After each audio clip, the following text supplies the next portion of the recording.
Assalamualaikum warahmatullahi wabarakatuh. Perkenalkan, kami dari kelompok 1 yang beranggotakan Neni Nuraini, Waladah Milani Hasani, Rahmat Tiara Iswandi, dan saya sendiri Yasinta Yulistanti. Di sini kami akan memaparkan materi tentang teks puisi. Yang pertama, apa itu teks puisi? Teks puisi adalah jenis teks yang dituturkan atau disampaikan dalam bentuk puisi.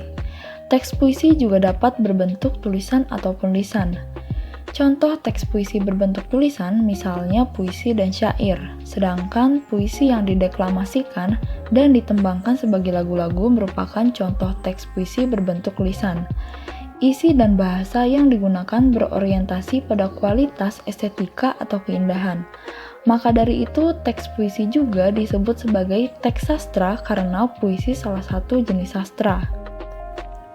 Lalu selanjutnya ada unsur-unsur teks puisi.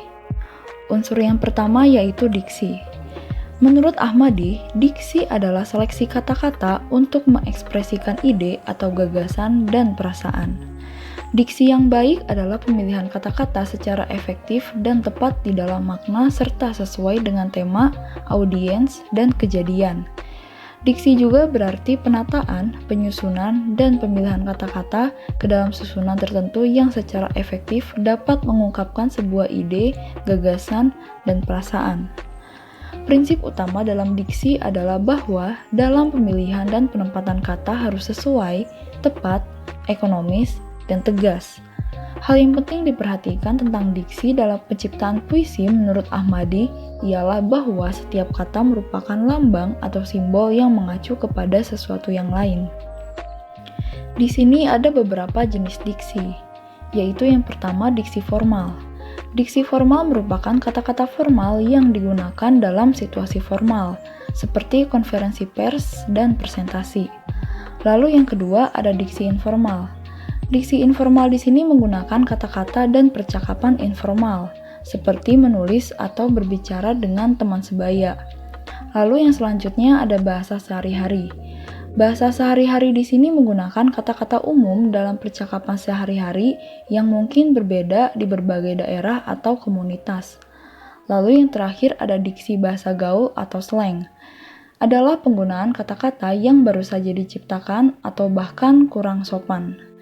Selain keempat jenis tersebut, kita juga mengenal bahasa arkais atau bahasa kuno yang sudah jarang atau tak lazim digunakan. Imaji atau citraan. Citraan yaitu kesan yang tertangkap dalam kalimat atau baris-baris puisi bisa kita rasakan melalui panca indera kita. Citraan juga digunakan dalam puisi dengan tujuan untuk memperkuat kesan puisi sehingga ketika membaca puisi seolah-olah kita bisa melihat, mendengar, merasa, mencium, dan meraba apa yang tertulis dalam puisi secara nyata. Macam-macam imaji atau citraan yaitu ada beberapa. Yang pertama, citraan penglihatan. Citraan penglihatan yaitu citraan yang memberikan rangsangan kepada indera penglihat melalui mata sehingga seolah-olah kita bisa melihat hal yang tertulis secara nyata. Contohnya, padang ilalang membentang di sepanjang jalan. Yang kedua, citraan pendengaran.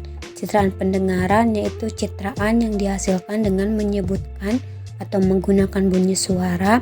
Dengan citraan ini, pembaca akan mendapatkan kesan suara atau bunyi dari lirik puisi. Contohnya, semberdu kicauan burung di pucuk cemara, suaramu merasuki kesepian jiwaku. Yang ketiga, citraan taktil.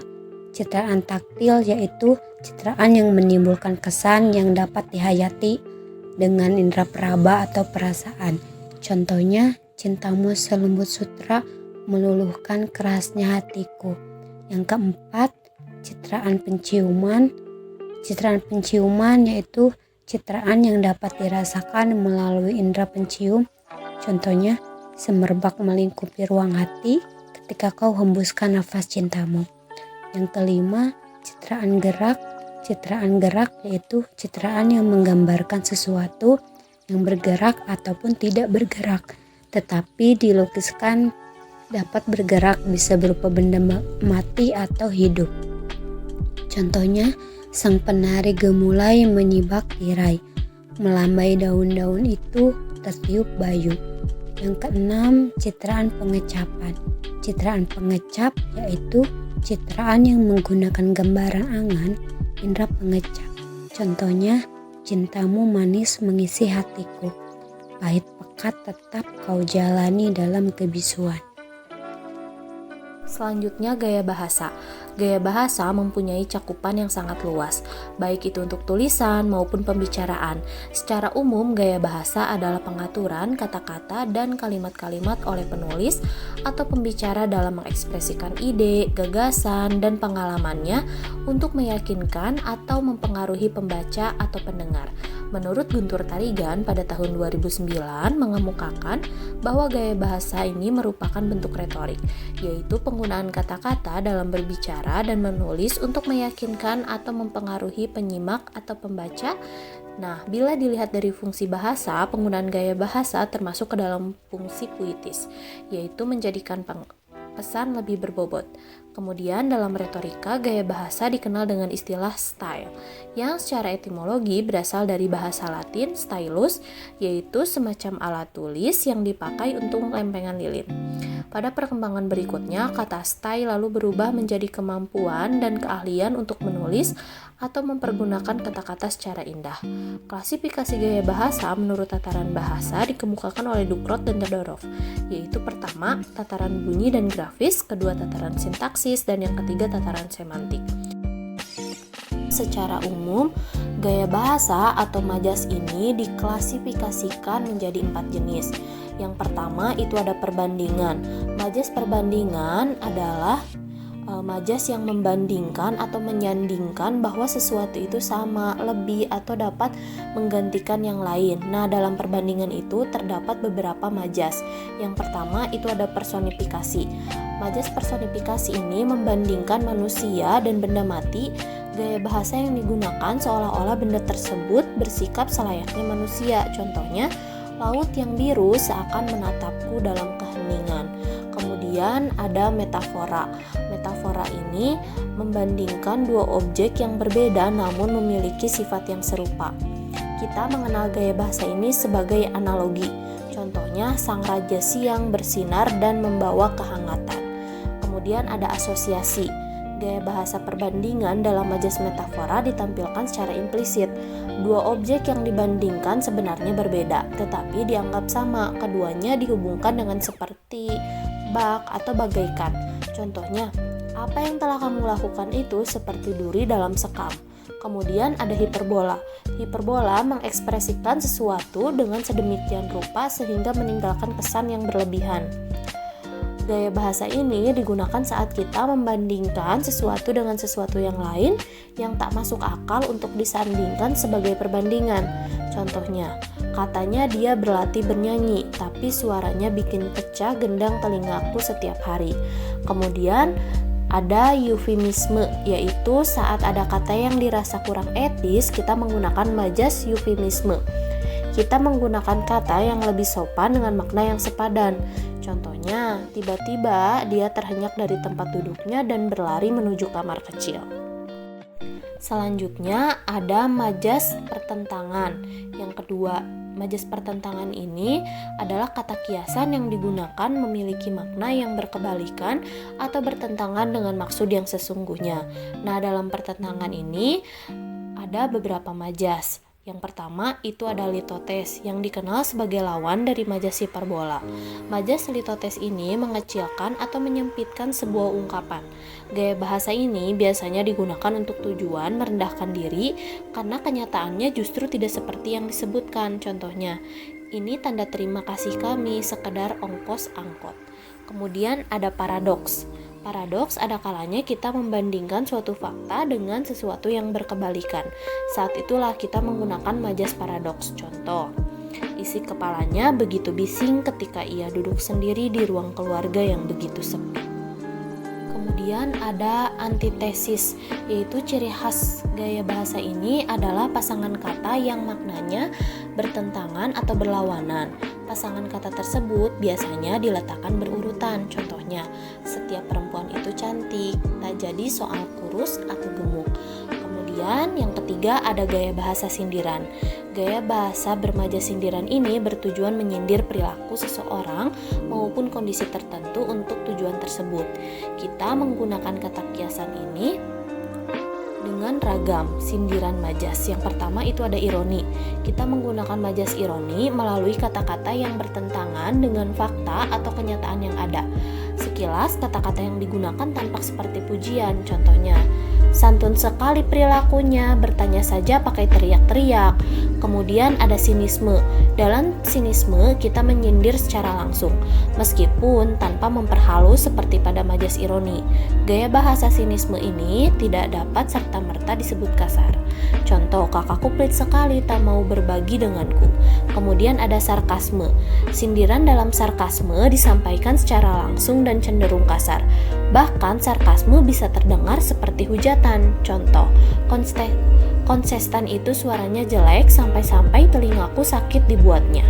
Kemudian gaya bahasa yang keempat itu penegasan. Gaya bahasa ini bertujuan untuk memperkuat pengaruh dan mendapatkan persetujuan pembaca atau pendengar. Nah, dalam penegasan juga ada beberapa majas, yaitu ada pleonasme, yaitu menggunakan kata-kata dengan makna yang sama.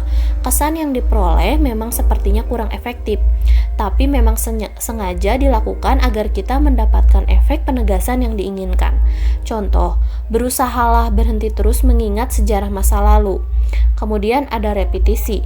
Gaya bahasa ini tampak pada pengulangan yang berkali-kali digunakan.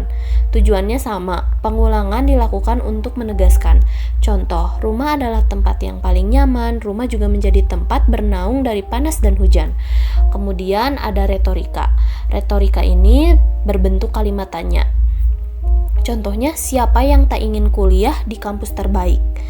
Kemudian ada paralelisme, yaitu yang selalu digunakan dalam puisi. Majas paralelisme ini ditunjukkan oleh pengulangan kata.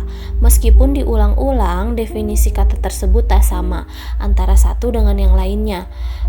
Nah, ada anafora adalah pengulangan di bagian awal kalimat, sedangkan epifora adalah pengulangan di bagian akhir kalimat. Unsur-unsur teks puisi selanjutnya ada rima dan irama. Apa itu rima? Rima atau persajakan adalah salah satu komponen dalam puisi, bentuk bunyi yang berulang pada akhir baris sajak yang memberikan keindahan dalam puisi. Tapi rima tidak selalu terletak dalam akhir baris atau satu bait, namun bisa juga terletak dalam satu baris yang sama. Itu tergantung dari jenis rimanya. Sedangkan irama atau ritme adalah tinggi rendah, panjang pendek, dan keras lembut ucapan bunyi. Timbulnya irama adanya perulangan bunyi secara berturut-turut dan bervariasi. Misalnya, karena adanya rima, perulangan kata, perulangan bait, tekanan-tekanan kata yang saling bergantian karena sifat-sifatnya konsonan dan vokal atau panjang pendek kata. Berdasarkan jenis bunyi yang diulang, ada 8 jenis rima, yaitu yang ke-1 ada rima sempurna, persamaan bunyi pada suku-suku kata terakhir. Yang kedua ada rima tak sempurna, yaitu persamaan bunyi yang terdapat pada sebagian suku kata terakhir. Yang ketiga ada rima mutlak, yaitu persamaan bunyi yang terdapat pada dua kata atau lebih secara mutlak atau suku kata sembunyi.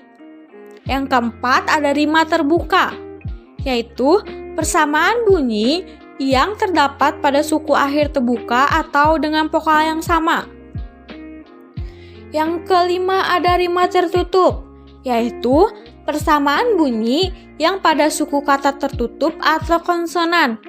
Yang keenam ada rima aliterasi, yaitu persamaan bunyi yang terdapat pada bunyi awal kata pada baris yang sama atau baris yang berlainan. Yang ketujuh ada rima asonansi, yaitu persamaan bunyi yang terdapat pada asonansi vokal tengah kata. Yang kedelapan ada rima disonansi, yaitu persamaan bunyi yang terdapat pada huruf-huruf mati atau konsonan.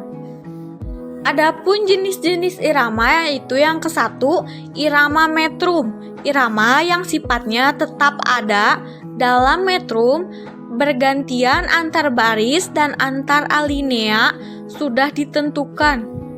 Yang kedua ada irama ritme. Irama yang disebabkan perubahan bunyi tinggi rendah secara teratur, jumlah suku kata dalam setiap baris tidak terlalu sama. Jadi, rima merupakan salah satu unsur pembentukan irama, namun irama tidak hanya ditentukan oleh rima. Baik rima ataupun irama bisa membuat efek musikalisasi pada puisi, membuat puisi menjadi lebih indah dan enak didengar meskipun tanpa dilagukan. Sekian pemaparan dari kelompok kami. Terima kasih. Wassalamualaikum warahmatullahi wabarakatuh.